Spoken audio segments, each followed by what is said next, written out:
আমার মুসলমান বন্ধুগণ, গভীর মনোযোগ। আল্লাহর পয়গম্বর ঘোষণা করলেন মসজিদে, আমি আমার মেয়ে ফাতেমাকে বিয়ে দিতে চাই।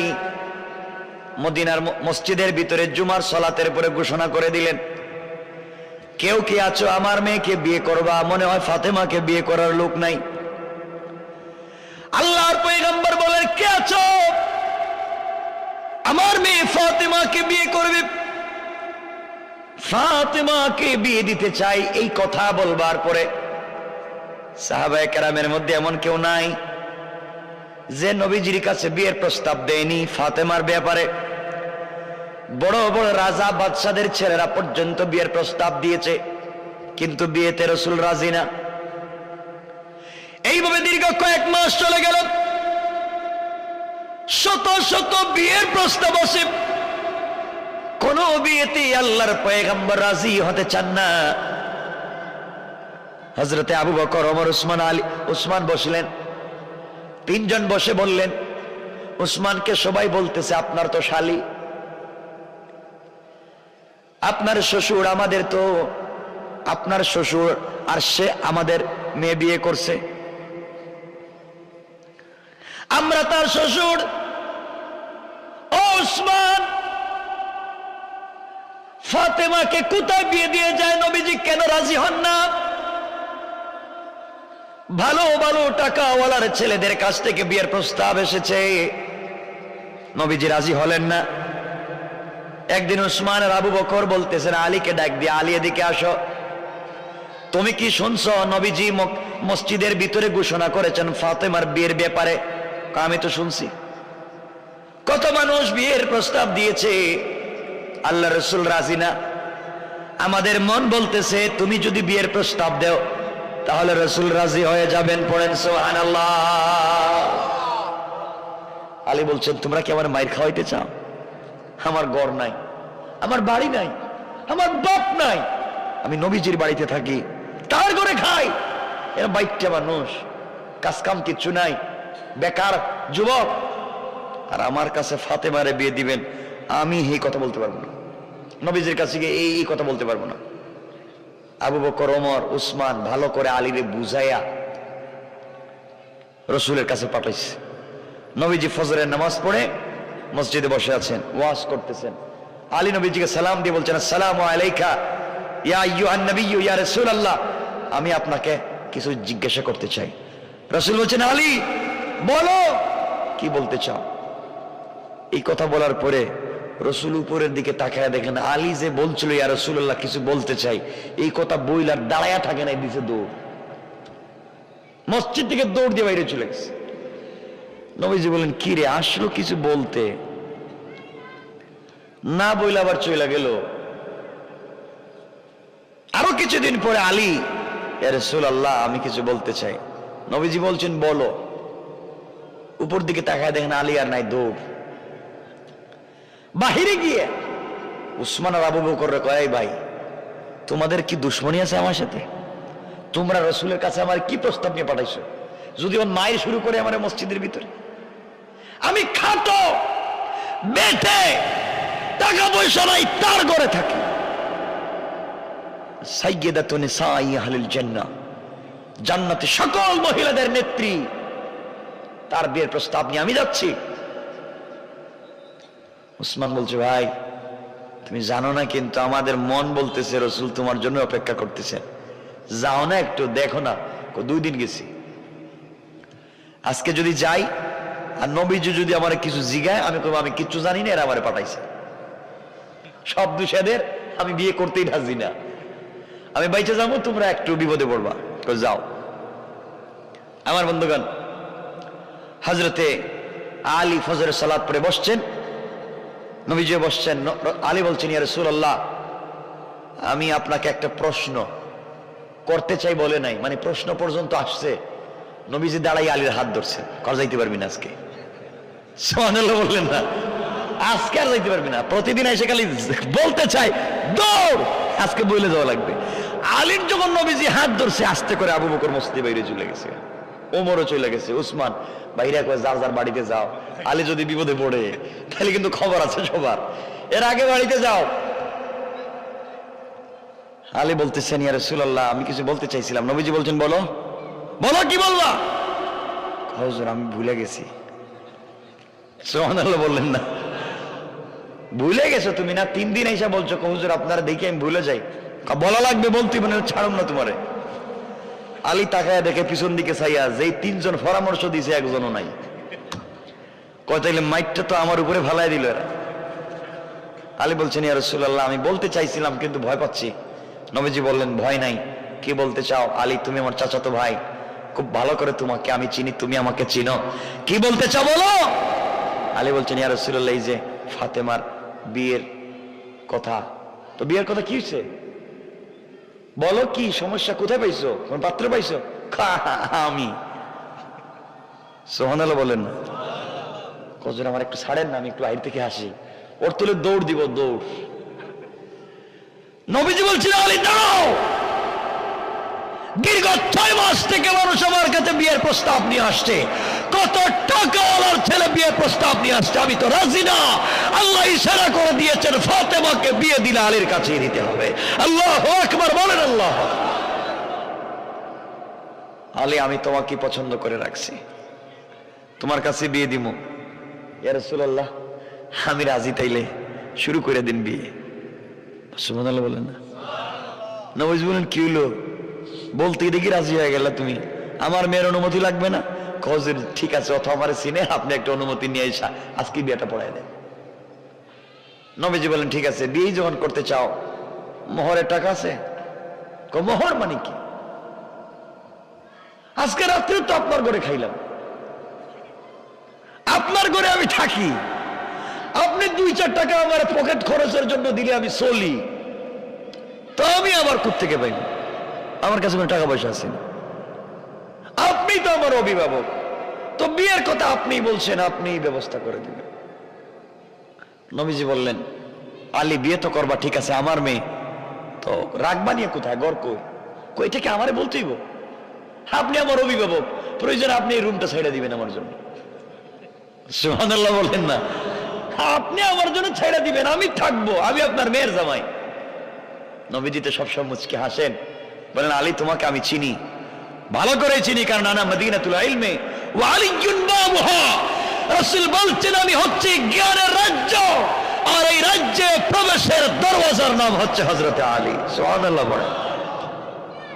নবীজি বলছেন, আলী ঠিক আছে, সব মানলাম, মোহর লাগবে তো মোহর, টাকা পয়সা আছে কিছু? ইয়া রাসূলুল্লাহ, 1 টাকাও নাই।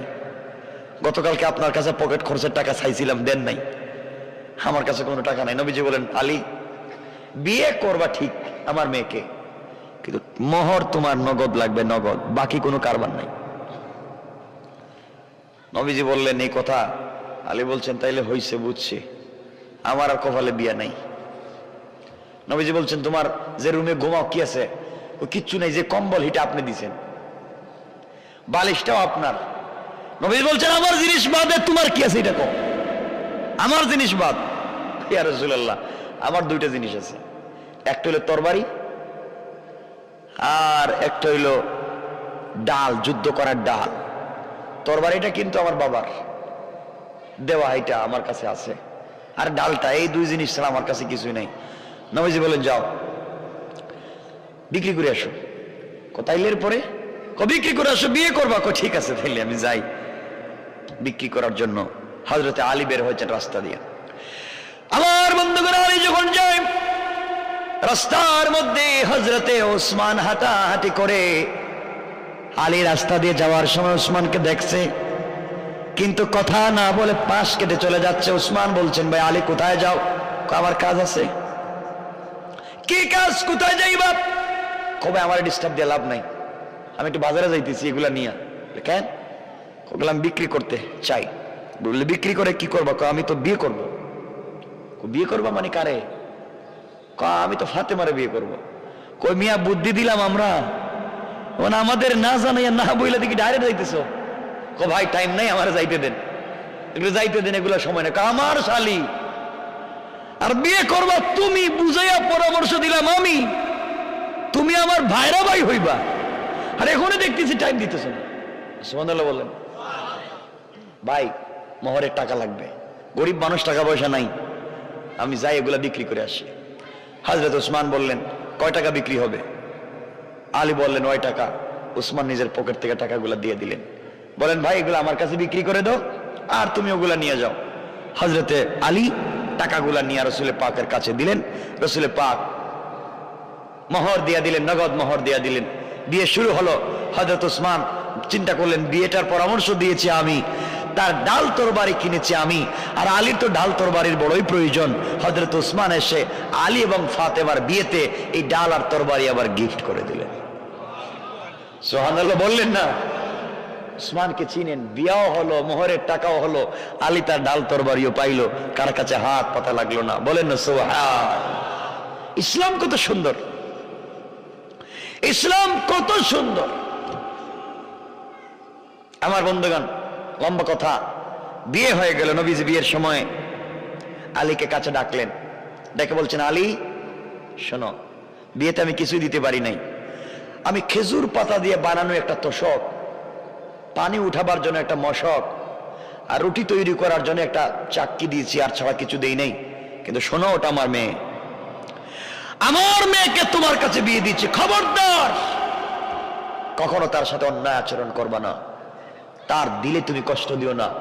ফাতেমা আমার কলিজার টুকরা, আমার শরীরের অংশ। সুবহানাল্লাহ বলেন না? আলীকে বুঝাইয়া দিলেন। ফাতেমাকে ডাক দিয়ে আলাদা রুমে গেলেন, মা তোমাকে আলীর কাছে বিয়ে দিচ্ছি, আলী আমার কলিজার টুকরা সাহাবী,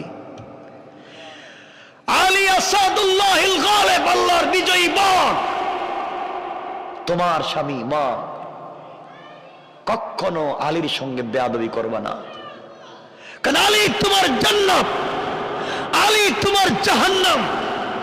আলীকে সন্তুষ্ট রাখবে, ইয়া রাসূল, আল্লাহ তোমাকে জান্নাত দিয়ে দিবেন। দুইজনকে সুন্দর করে আলাদা আলাদা করে বুঝাইয়া দিলেন বিশ্বনবী।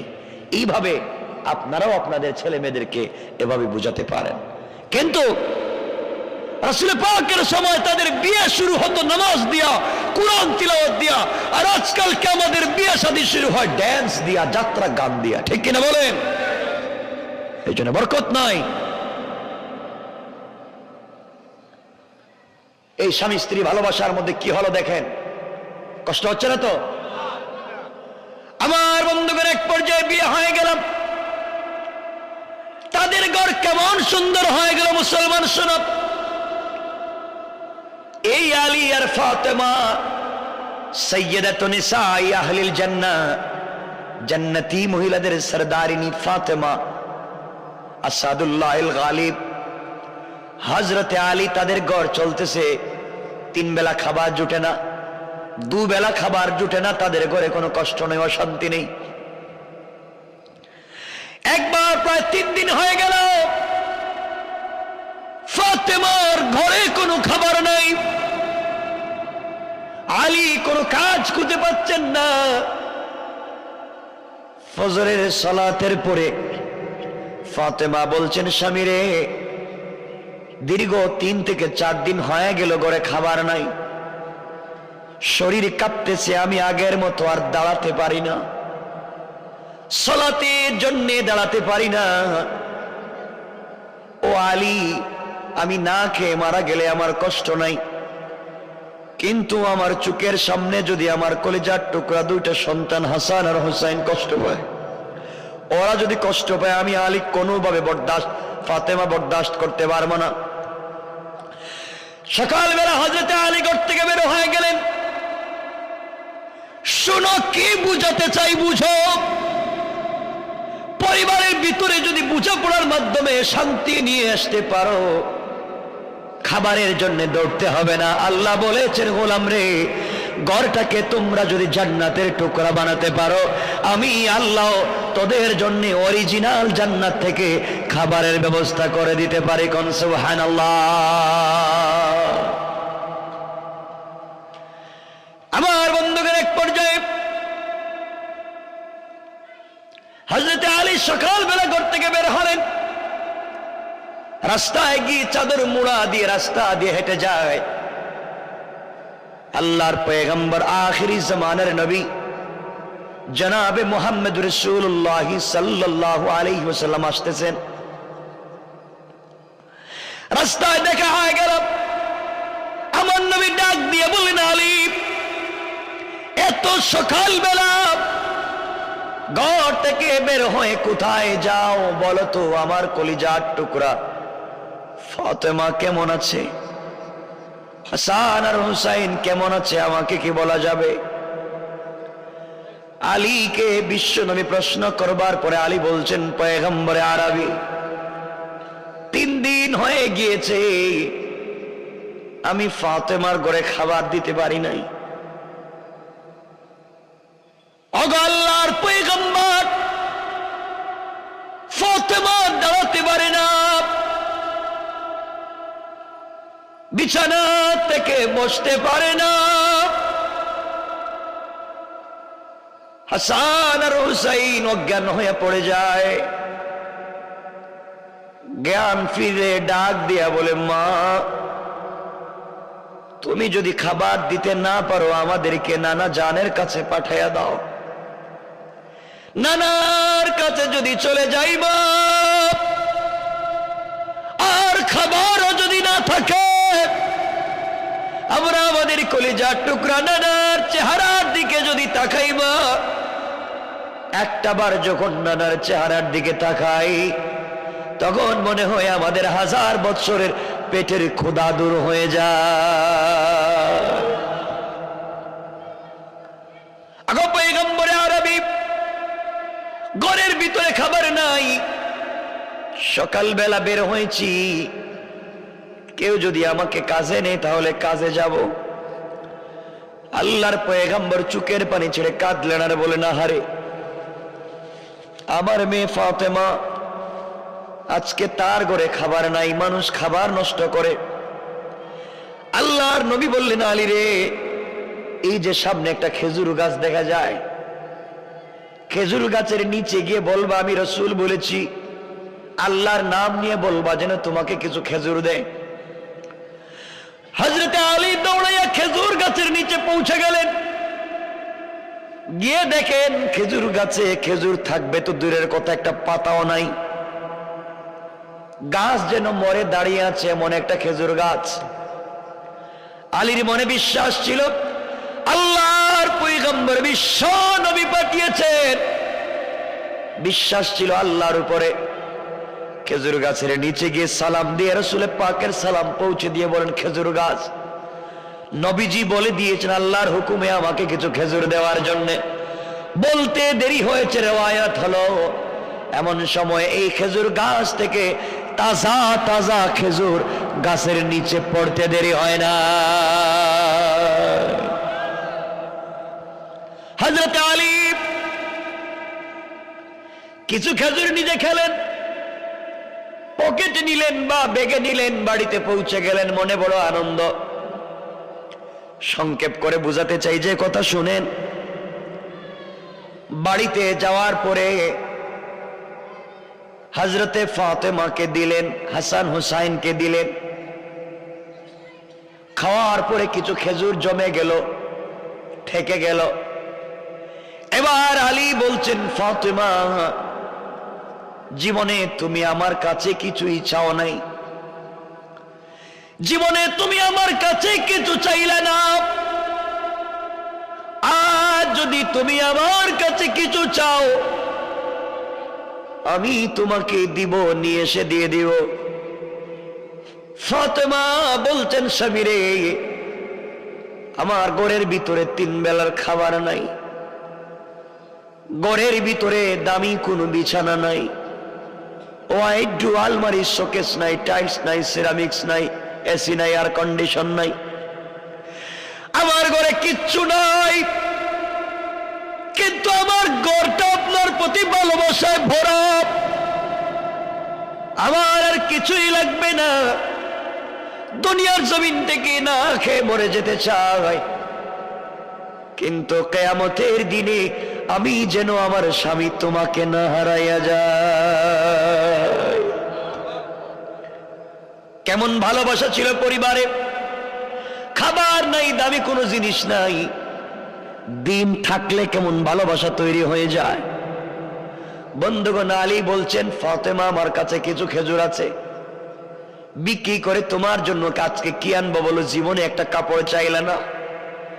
ফাতেমা বললেন, স্বামীরে কিছুই চাইব না, কারণ জানি তোমাকে দিয়ে লজ্জা দিতে চাই না, কিন্তু দীর্ঘদিন থেকে আমি তো অসুস্থ, না খেতে খেতে জ্বর হয়ে গিয়েছে, আমার মন চায় তুমি যদি আমার জন্য একটা ডালিম আনতে পারো, আনার আনতে পারো, ডালিম,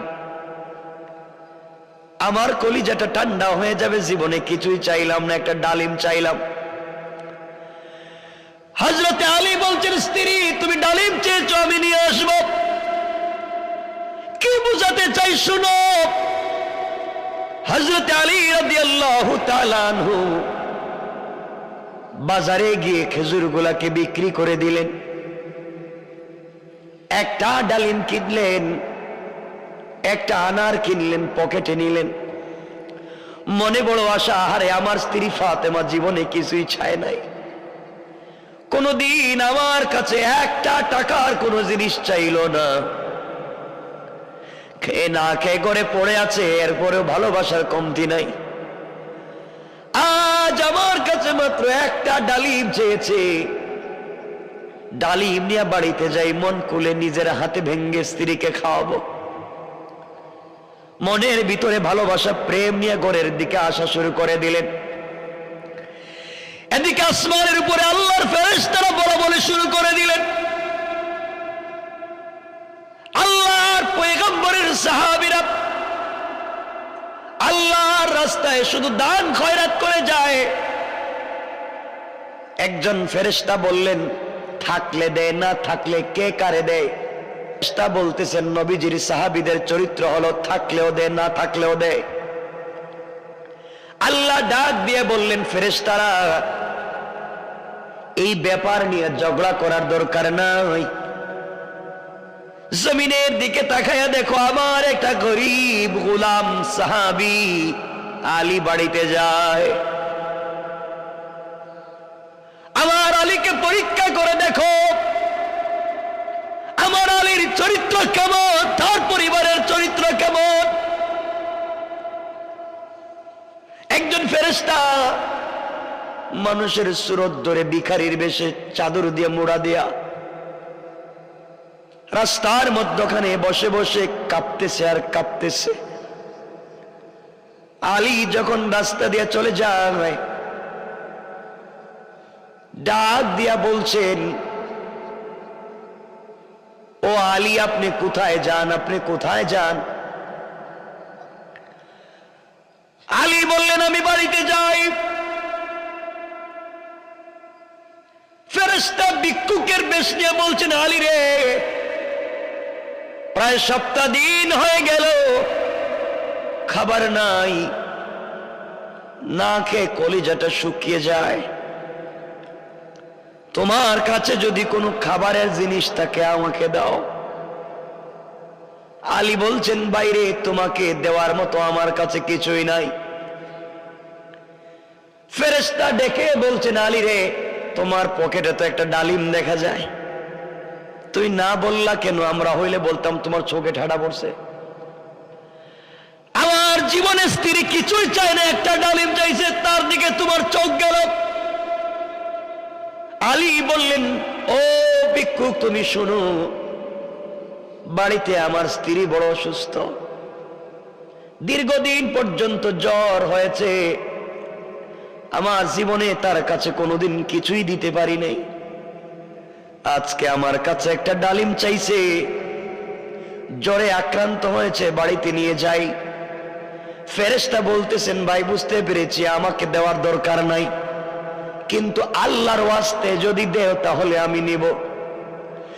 আলী আবার চিন্তা করলেন, তুমি আমার আল্লাহর নাম বলেছ, আমি আমার স্ত্রীকে ভালোবাসি, আমার সন্তানদেরকে ভালোবাসি, আমার নবীকে আমি ভালোবাসি, কিন্তু ভিক্ষুক তুই জানিস না আমি আমার আল্লাহকে কত ভালোবাসি।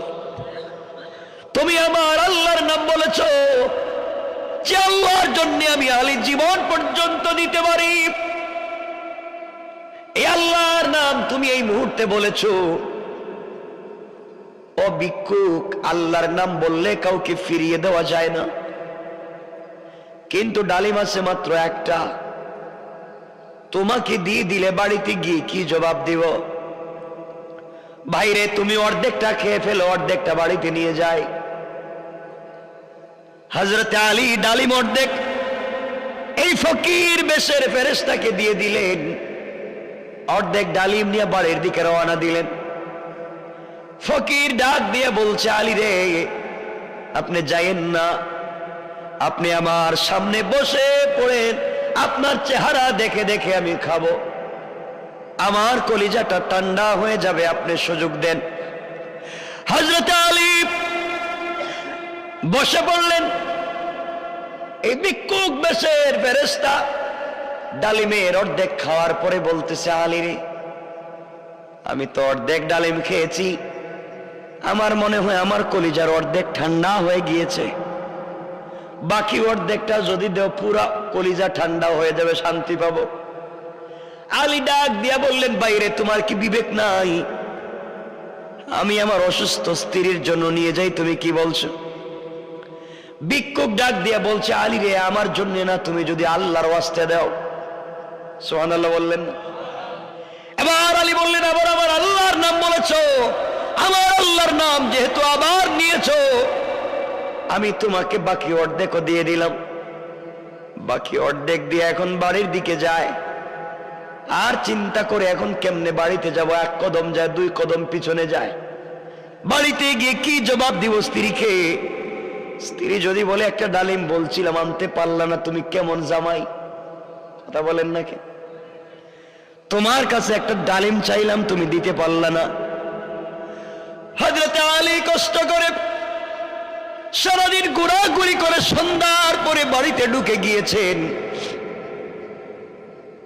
বাড়ির ভিতরে ঢুকে দেখেন স্ত্রী ঘরের ভিতরে হাঁটাহাঁটি করতেছেন। হযরতে ফাতেমা মাথায় হাত দিয়ে দেখেন জ্বর অনেকটুকুন কমে গিয়েছে। কথা না বাড়িয়ে ফাতেমাকে বললেন, ফাতেমা চলো ঘুমিয়ে যাই। এর অর্থ হলো কোনোভাবে যেন তার মনে ডালিমটা না আসে, তাহলে বেইজ্জত হয়ে যাব, বেইজ্জতি থাকবে না। ঘুমিয়ে গিয়েছেন আর আল্লাহর কাছে বলতেছেন, আল্লাহ তাআলা কোনোভাবে যদি ডালিমের কথা মনে না হয়, এভাবে যদি রাত্র শেষ হয়ে যায়, সকাল বেলা আমি একটা ব্যবস্থা করে দেব। এইভাবে চিৎকার করে করে কান্না করে ঘুমিয়ে পড়লেন। রাত্র যখন গভীর হয়ে গিয়েছে, দুনিয়ার মানুষ ঘুমিয়ে গিয়েছে, এমন সময়ে হযরতে আলী শুনেন কে যেন দরজায় ডাক দিছে। আলী বললেন, কে রে, কে দরজায় ডাক দিলা? বাহির থেকে আওয়াজ আসছে, আনা সালমান ফারসি, আমি রাসূলের প্রিয় সাহাবী সালমান ফারসি। ও সালমান, তুমি এত রাত্রে আমি আলীর দরবারে ঘরে কেন আসছো? বাইরে তুমি দরওয়াজা খুলে দাও, খুলে দাও, তোমার জন্য সুসংবাদ নিয়ে এসেছি। এই মুহূর্তে আল্লাহ রাব্বুল ইজ্জত ওয়াল জালাল তোমার জন্য জান্নাত থেকে ডালিম পাঠিয়ে দিয়েছে। আল্লাহু আকবার। হযরত আলী দরজা খুলে দিলেন,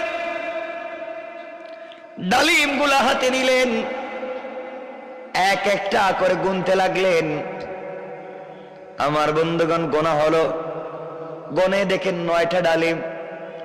জিজ্ঞেস করলেন, সালমান তুমি আমার সঙ্গে কেন দুষ্টামি করলা? হয়তো তুমি কারো গাছ থেকে নিয়ে এসেছো, অথবা কেউ দিয়েছে, আল্লাহ দেন নাই।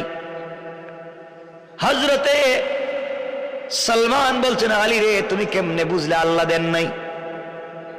আলী বলছেন, ভাই সালমান, আজকের দিনে আমি আল্লাহর রাস্তায় একটা ডালিম দান করেছি, আর আমার আল্লাহ বলেছেন, মান জা বিল হাসানাতি ফালাহু আশরু আমসালিহা, যে আল্লাহর রাস্তায় 1 দিবে, কমপক্ষে আল্লাহ দিলে তাকে 10 দিবেন।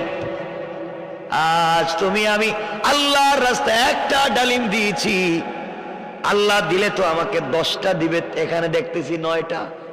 সুবহানাল্লাহ বললেন না? এই জন্য বুঝতে পেরেছি আল্লাহ পাঠান নাই, তুমি কোন বাগান থেকে নিয়ে এসেছো, আমার সঙ্গে দুষ্টামি করেছো। সালমান বললেন, ভাই একজন বলছিল 10টা দিবে, দিছে 9টা, তো আমার দোষ কি আপনারা এখানে না কেন? আলী ডাক দিয়া বললেন, সালমান, আমি যদি মনে করতাম আমার আল্লাহর নাই, গরিব ফকির, তাহলে মানতাম। আমার আল্লাহ তো গরিব না।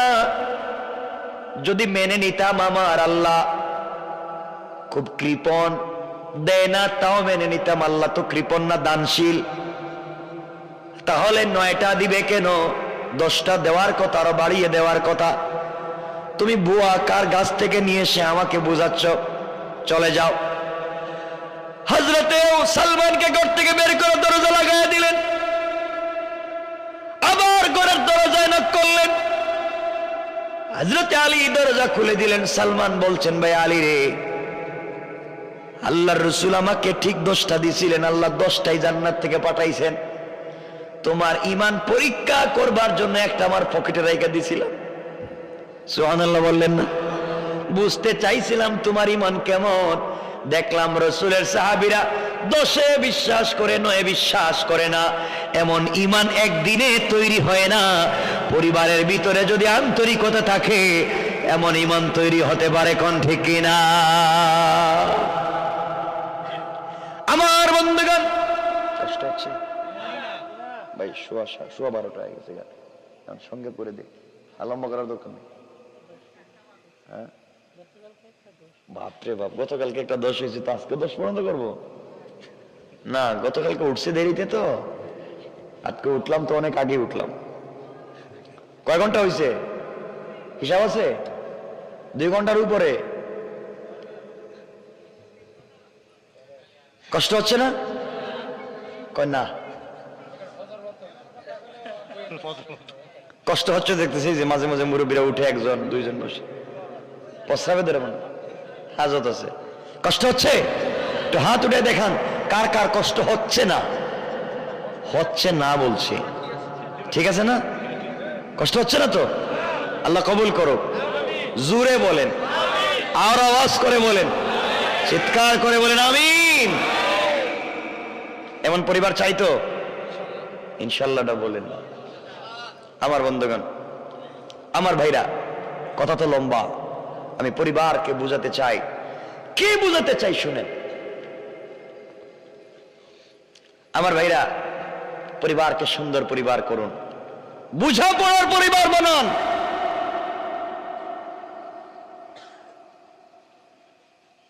আমার বন্ধুগণ, হযরত আলী কাররামাল্লাহু ওয়াজহা আরেকদিন বের হয়েছে। নবীজি বলছেন, মা, নিজের মেয়েকে ডাক দিয়ে বলছেন, মা শোনো, আমি জানি তোমার আগেও একটা মহিলা জান্নাতে যাবে। সুবহানাল্লাহ বললেন না? ফাতেমা বলছেন, আব্বাজান আপনি কি বলছেন? আমার আগে আমি তোমার মেয়ে, বিশ্বনবীর মেয়ে, হাসান হোসাইনের মা, আলীর স্ত্রী, খাতুনে জান্নাত, জান্নাতি মহিলাদের নেত্রী আমি। গোটা দুনিয়ার মহিলারা আমার কর্মী, আর আমার আগে কেউ জান্নাতে যাবে? নবীজি বলছেন, ফাতেমা অবশ্যই যাবে, তোমার আগে একটা মেয়ে জান্নাতে যাবে। আচ্ছা, এই কথা শুনলে কার না রাগ উঠবে? কোন তো কথা বলেন না কেন? যে আমার এত পাওয়ার, আমার বাপ কেমন, আমার ছেলে কেমন, আমার স্বামী কেমন, আর আমি কেমন, আমার মা কেমন।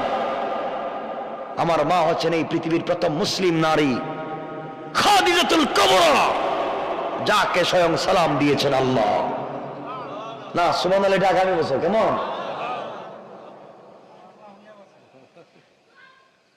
এমন মায়ের মেয়ে, এমন বাবার মেয়ে, আর আমার আগে একটা মহিলা জান্নাতে যাবে। বাপ, বিশ্বাস করি না, আপনি আমার এটা বুঝেন কেমনে? নবীজি বলেন, মা বুঝবা, একটু সময় নাও। হযরতে ফাতেমা বলছেন, বাপ আমারে বুঝাই দিতে হইব কেমনে আমার আগে আরেকটা মহিলা জান্নাতে যায়। এই কথা এজন্য বলতে চাইতেছি, এই মহিলা কি কাজ করে জান্নাতে আগে যেতে পারে, আমাদের মায়েরাও এই কাজ করতে পারে। বলেন না? মানে এতদিন তো আপনাদের বিপক্ষে বলছি, এখন একটু তাদের বিপক্ষে বলে দিই নাকি? তাহলে আপনারা শান্তি মজা পাই আছে, মানে আমারে আর আর গালি দিবেন না, খুশি হয়ে যাবেন। ঠিক না? ঠিক তো? ঠিক কয় আমার ভাইরা। শোনেন, আমি বলতে চাই, পরিবারকে সুন্দর পরিবার বানান। সব সময় পরিবারে হাসি খুশি থাকেন, আপনার বাচ্চারাও এমন হবে। নিজের ছেলের বউকে নিজের মেয়ে মনে করেন। আজকে এখানে যারা আমার মায়ের আসছেন, অনেক শাশুড়িরা আসছেন, আসছে না বসন্তে, অনেক শাশুড়িরা আসছেন। আজকে তো ঘরের ভিতরে দেখবেন শাশুড়ি আর বউ যুদ্ধ তো আছেই। এটা মানে আমেরিকা আর রাশিয়ার যুদ্ধ মনে করেন। প্রতিদিন 2-4 বার হুমকি ধমকি হয়, ঠিক না? ঠিক কেন? এগুলা চলবে না, এগুলা পরিবারে চলবে? কথা বলেন না কেন? শাশুড়িরা ছেলের বউকে নিজের মেয়ে মনে করেন।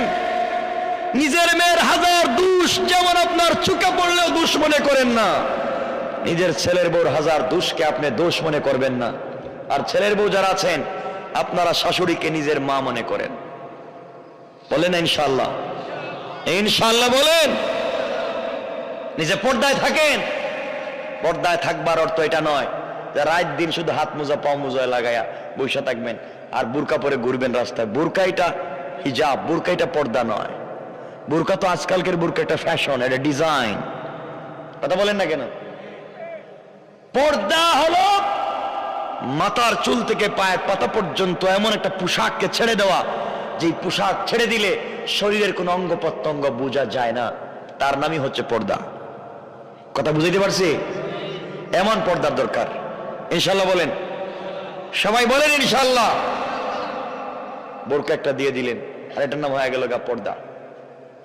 ডিজাইন করে একটা হিজাব দিয়ে দিলেন, এদিকে পাথর লাগাইছে, এদিকে পাথর লাগাইছে, এদিকে লাল লাইট লাগাইছে, এদিকে কালো লাইট লাগাইছে, তো আরো বেশি ছেলেরা দেখবে, ঠিক না বলেন? ডিজাইন করা যাবে না। মায়েরা বোনেরা ব্রু প্লাক করা যাবে না, এগুলো হারাম, হারাম। আলগা চুল মাথায় লাগানো যাবে না, হারাম। মাথার চুল কাটা যাবে না সামন দিক দিয়ে, হারাম। দেখবেন মহিলারা ব্রু প্লাক করেনি, হারাম। মাথার চুলে আলগা চুল লাগায়, মানে এক্সট্রা চুল লাগায়, আছে না এগুলা? এগুলো হারাম, একবার চূড়ান্ত পর্যায়ে হারাম। এগুলো করা যাবে। হ্যাঁ, ঠিক আছে। 7 তলা বোরকা মানে কি? মানে ডিজাইন 7 তলা। এটা দেন কেন কিনে? হ্যাঁ, এটা কিনে দিবেন কেন?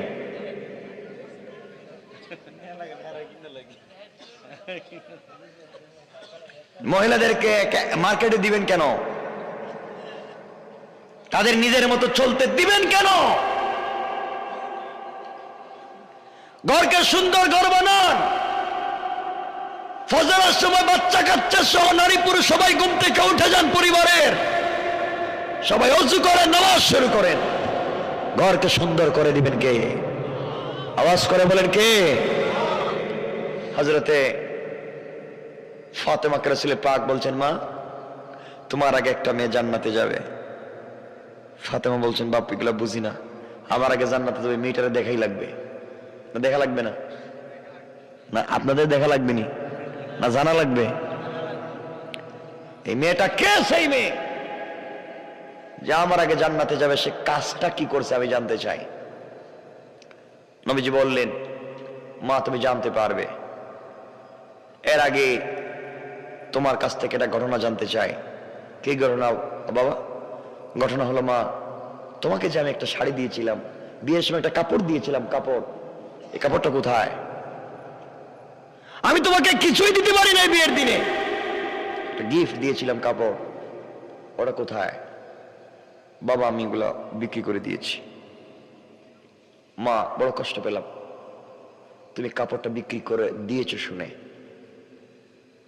মা তুমি জান্নাতে যেতে চাও সবার আগে, কিন্তু কেন তোমার আগে একটা মেয়ে জান্নাতে যাবে, কেন তুমি পিছনে যাবে, এটা তুমি নিজেই জানো।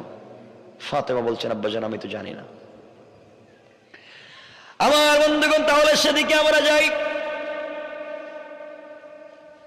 একবার দীর্ঘদিন হয়ে গেল, ফাতেমার ঘরের ভিতরে যখন খাবার নাই, ঘরের ভিতরে রান্নার ব্যবস্থা নাই, হযরতে ফাতেমা দাঁড়াতে পারেন না, বসতে পারেন না। আলীকে ডাক দিয়ে বলছেন, স্বামী আমার মনে হয় দুনিয়ার জমিনে আর বাঁচব না, আমি মরে যেতে পারি কষ্ট করে করে, আমার সন্তানগুলাকে কষ্ট দিতে চাই না। আলী, বাবা আমার কাছে একটা কাপড় দিয়েছেন, ওই কাপড়টা তুমি বাজারে বিক্রি করে দিতে পারো, জয় টাকা পাও, ওই টাকা দিয়ে খাবার এনে আমার সন্তানদেরকে দাও। মনোযোগ দিয়ে শুনেন কি বুঝাতে চাই। হযরত আলী কাপড় নিয়ে বাজারে পৌঁছে গেলেন। বাজারে যাওয়ার পরে রাসূল পাকের দেওয়া গিফট হযরতে ফাতেমাকে দেওয়া এই কাপড়টা হযরতে আলী 6 টাকায় বিক্রি করে দিলেন। কয় টাকায়? 6 টাকায় বিক্রি করে দিয়া আলী যখন রাস্তা দিয়ে আসতেছে বাজার থেকে খাবার ক্রয় করবে, এমন সময় আল্লাহ আলীকে পরীক্ষা করবার জন্য 2 জন ফেরেশতা পাঠাইয়া দিলেন, যাও আমার আলীকে গিয়ে দেখো আমি আল্লাহকে কতটুকুন ভালোবাসে। আলী, যেই আলী আমাকে এতটুকুন ভালোবাসে তোমরা জানো না রে। আল্লাহ আসমানের উপরে আলীর প্রশংসা করলেন। আলী এমন এক বীর পুরুষের নাম, দুনিয়ার জমিনে কোনোভাবে যখন তীর খোলা যাচ্ছিল না, কারণ আমার নবী জানাইয়া দিয়েছেন, সাহাবীরা শোনো,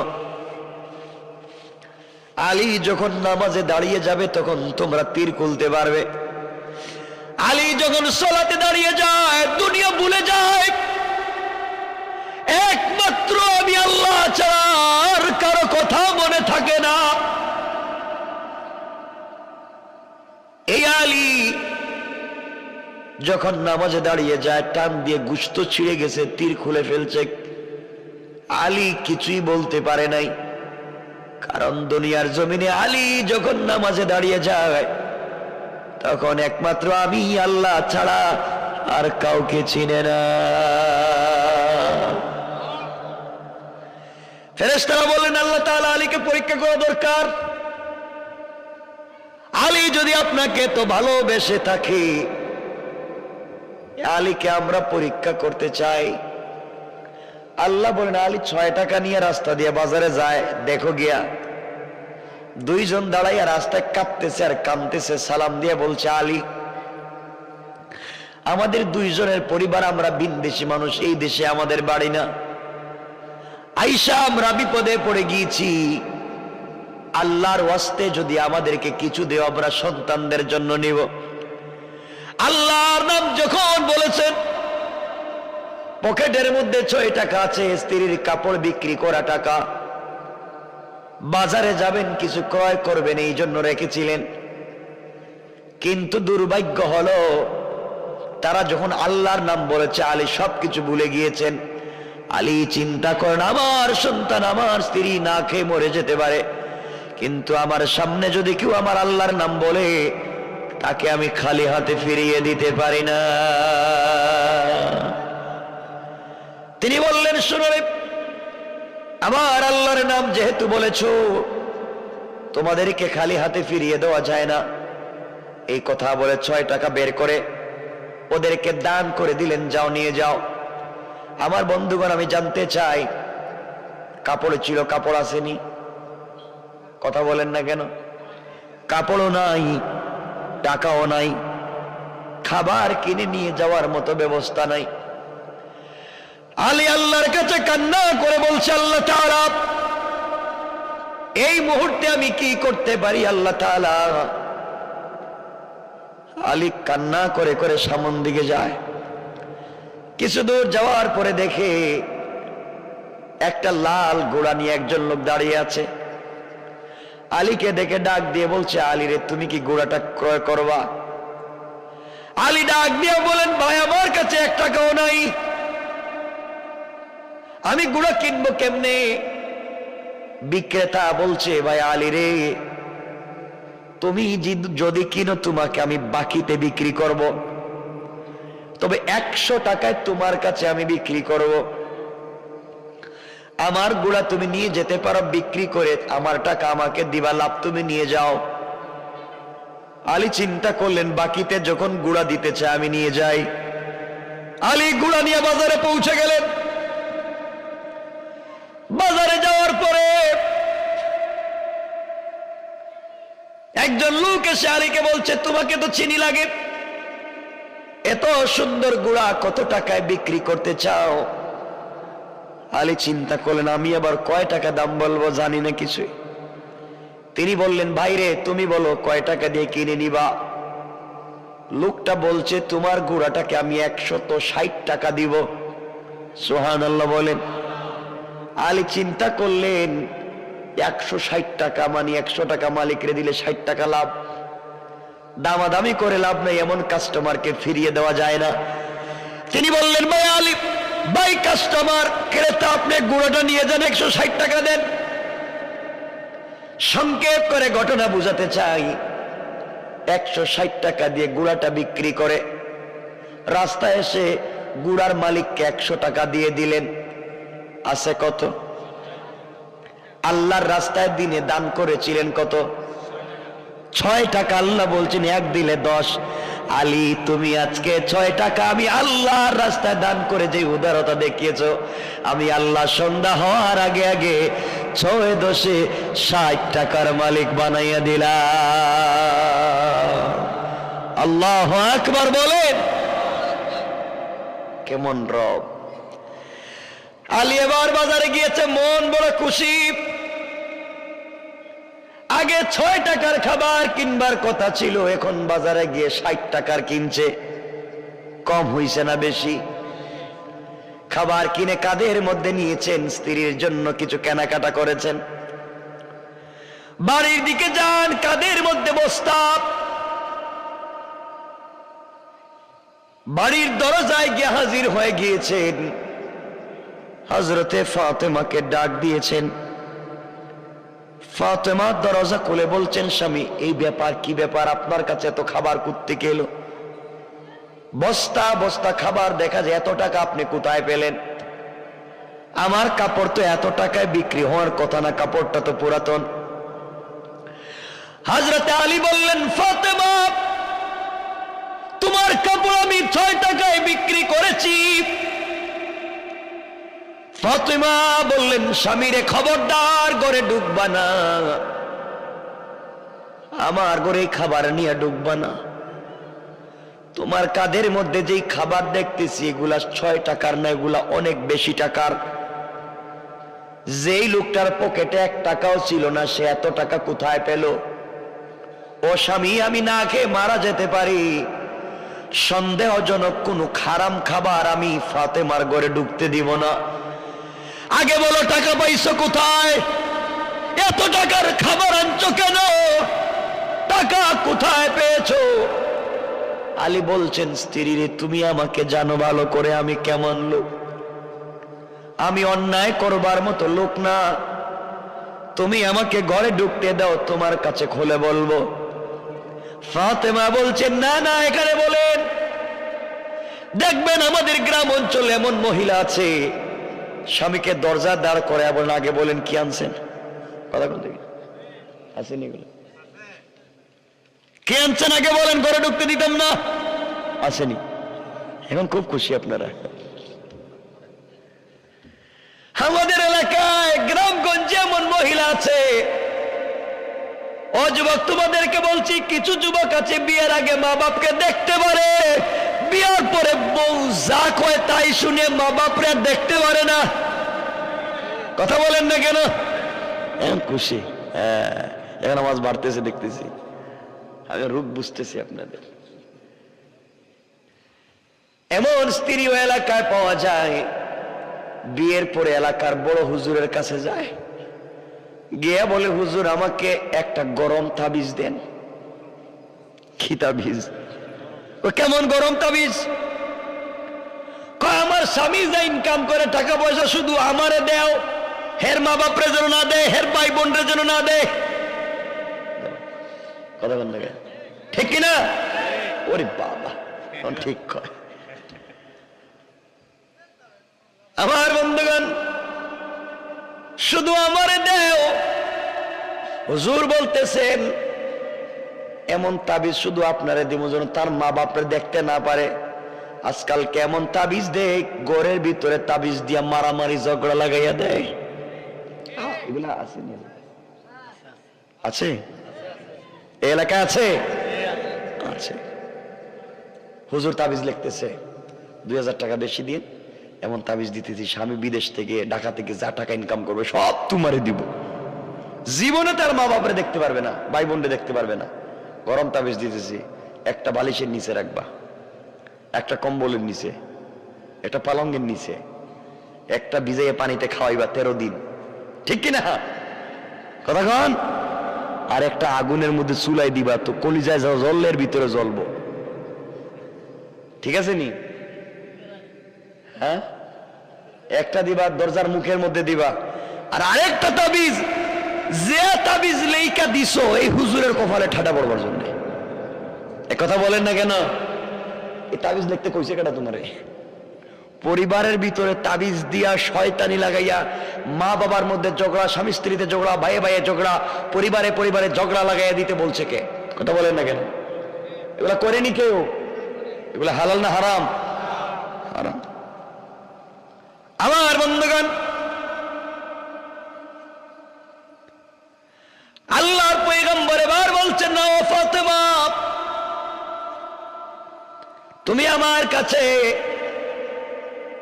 জানতে চাইলা তোমার আগে কেমনে মেয়েটা জান্নাতে যাবে। যেই মেয়েটা তোমার আগে জান্নাতে চলে যাবে এই মেয়েটা অমুক গ্রামের কাটুরিয়ার স্ত্রী, তার নাম হলো জামিলা। সুবহানাল্লাহ বলেন। আব্বা, কাটুরিয়ার মেয়ে স্ত্রী আমার আগে জান্নাতে যাবে, আর আমি তোমার মেয়ে, আমি মেয়েরা দেখা লাগবে। নবীজি বলেন, যাও, এই হলো তার ঠিকানা, তার সঙ্গে দেখা করে আসো। কেমন মেয়ে, যাই না, আসো। আমার বন্ধুগণ, এক পর্যায়ে হযরতে ফাতেমা পরের দিন সকালবেলা ফজরের সালাত পড়ে কাটুরিয়া স্ত্রীর বাড়িতে পৌঁছে গেলেন। সংক্ষেপ করে বুঝাই, দরজায় গিয়ে নক করলেন।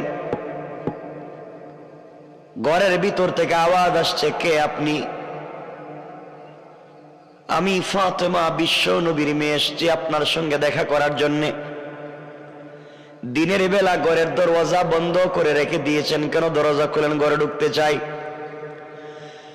ঘরের ভিতর থেকে আমার মায়েরা কান খাড়া করে শুনেন কি বলতে চাই। ঘরের ভিতর থেকে কাটুরিয়ার স্ত্রী জবাব দিচ্ছেন, ফাতেমা, বেয়াদবি মাফ করবেন, আপনি কলিজার টুকরা বিশ্ব নবীর মেয়ে আমি জানি, কিন্তু আমার স্বামী তো আমার ঘরে নাই। স্বামী ফজরের নামাজ পড়ে কাট কাটবার জন্য জঙ্গলে পৌঁছে গিয়েছেন, আর আমার স্বামীর অনুমতি ছাড়া পৃথিবীর কোন মানুষের সঙ্গে আমি দেখা করতে পারি না। ফাতেমা বললেন, কি বলো তুমি? আমি তো মেয়ে মানুষ, আমার সঙ্গে দেখা করলে তোমার পর্দা লঙ্ঘন হবে না, তাও তো আমি বিশ্ব নবীর মেয়ে। কাটুরিয়া স্ত্রী বলছেন, ফাতেমা, আমি জানি আপনার সঙ্গে দেখা করলে আমার পর্দা নষ্ট হবে না, বরং বরকত নিতে পারবো, কিন্তু আমার স্বামীর ইজাজত লাগবে, অনুমতি লাগবে। আমি আমার স্বামীর অনুমতি ছাড়া দুনিয়ার কারো সঙ্গে দেখাও করব না, কথাও বলতে চাই না। আমি আমার স্বামীকে এতটুকু ভালোবাসি, আমার স্বামী কাট কাটলে কি হবে? স্বামীর সঙ্গে জান্নাতে যেতে চাই, দুনিয়ার জমিনে তার আমানত রক্ষা করতে চাই। আমি স্বামীর ঘরে স্বামীর অনুমতি ছাড়া কাউকে ঢোকাতে পারবো না। ও ফাতেমা, বেয়াদবি নিবেন না, আপনি ব্যাক করে বাড়িতে পৌঁছে যান, আগামীকালকে সকালবেলা আবার আসবেন। আমি আপনার ব্যাপারে আমি আমার স্বামীর কাছ থেকে অনুমতি নিয়ে রাখবো। চিন্তা করে একটা কাটুরিয়ার মেয়ে একজন মহিলার সঙ্গে দেখা করতে চায় না স্বামীর অনুমতি ছাড়া। আর আপনার আমার স্ত্রী গ্রামের মহিলারা স্বামীর অনুমতি কি, স্বামী তো কই তাকে কই যায়, স্ত্রী স্বামীও জানে না। ঠিক কিনা বলেন? এখন ঠিক কইবেন। আমার বন্ধুগণ, এক পর্যায়ে হযরতি ফাতেমা চলে আসলেন। পরের দিন সকালবেলা যখন বেক করে চলে যাবেন, আবার যাবেন কাটুরিয়ার বাড়িতে, হযরতে হাসান জড়াইয়া বলছেন, মা গতকালকে সকালবেলা কোথায় গিয়েছিলা, তোমাকে খুঁজে পাই না, আজ আমাকে না নিয়ে তুমি যাইতে পারবা না। ফাতেমা ডাক দিয়া বললেন, বাবারে আমাকে একা যেতে দাও। হাসান বলছেন, আম্মা জান তুমি আমাকে না নিয়ে যাইতে পারবা না। ফাতেমা বললেন, বাবা চলো আমার সঙ্গে চলো। হযরতে ফাতেমা হাসানকে নিয়ে চলে গেলেন। কাটুরিয়ার বাড়িতে পৌঁছে সালাম দিয়ে বললেন, বোন আমি গতকালকের ফাতেমা এসেছি, দরজা খুলে দাও। হাসান বলতেছেন, আম্মা জান বুঝতে পেরেছি গতকালকে আপনি ওই জায়গায় এসেছিলেন। ঘরের ভিতর থেকে কাটুরিয়ার স্ত্রী জামেলা ডাক দিয়া বলছেন, বোন ফাতেমা দরজা খুলে দিতে পারি, আপনি এসেছেন, কিন্তু আপনার কাছে একটা পুরুষ বাচ্চার আওয়াজ শোনা যায়, সে কে?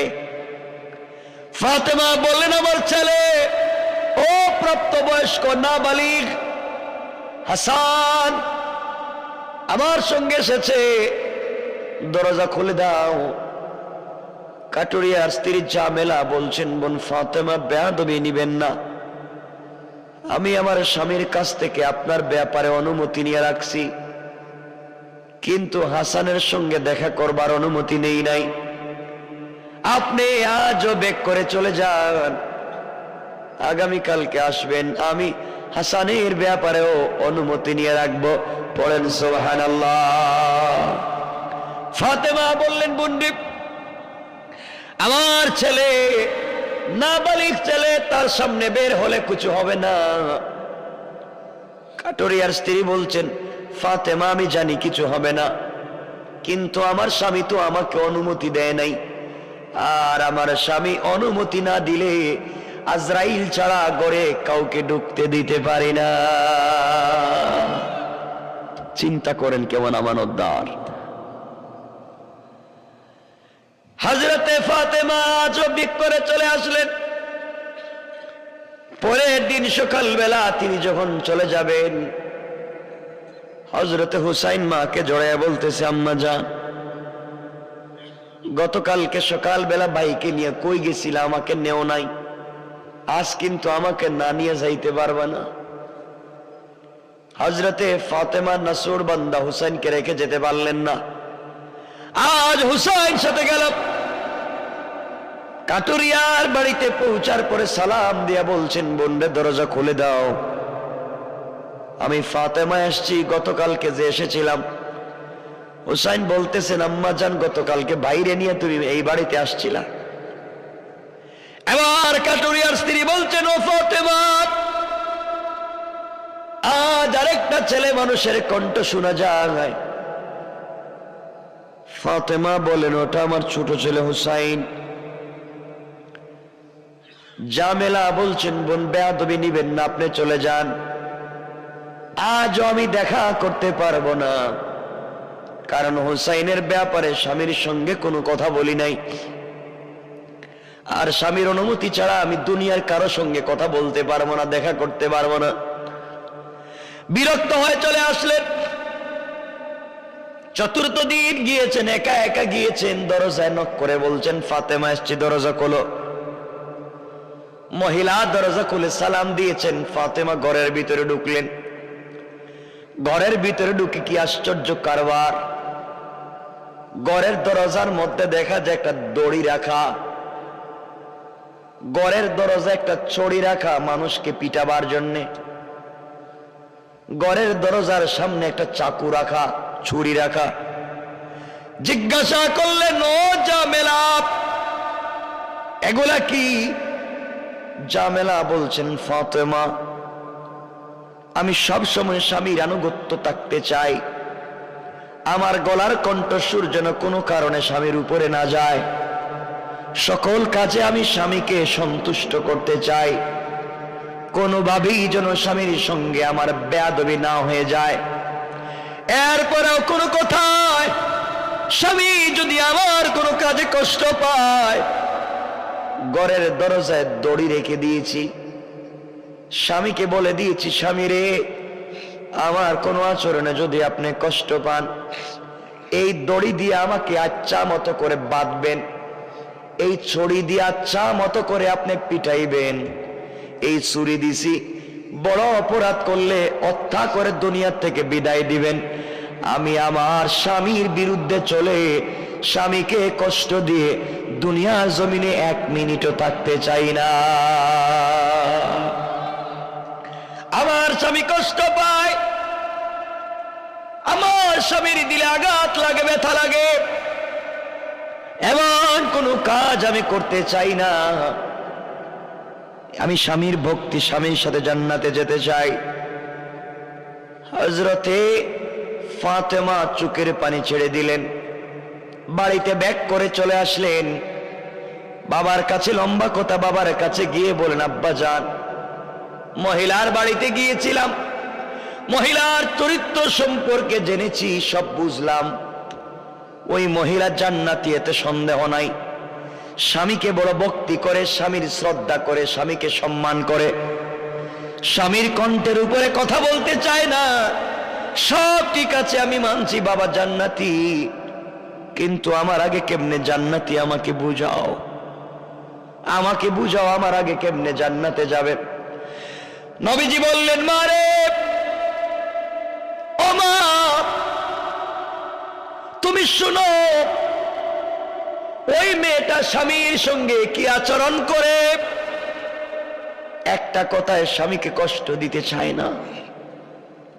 আর তুমি চিন্তা করো, ওই দিনের ঘটনা, যেই দিন আলী খাবার নিয়ে তোমার ঘরের দরজায় গিয়েছিল, মা রে, তুমি আমার মেয়ে হাসান হুসাইনের মা, তোমার স্বামীকে দরজায় দাঁড় করাইয়া তুমি কেন হিসাব চাইলে?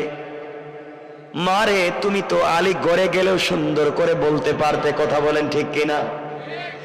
সুন্দর করে আলী ঘরে গেলে বুঝাইয়া বলতে পারতে, ঠান্ডা মাথায় বলতে পারতে। ওই জায়গায় তুমি তাকাইয়া দেখো কাটুরিয়ার স্ত্রী জামেলার কি চরিত্র আর কি ব্যবহার, স্বামীর সঙ্গে জামেলার কি আচরণ হয়েছে।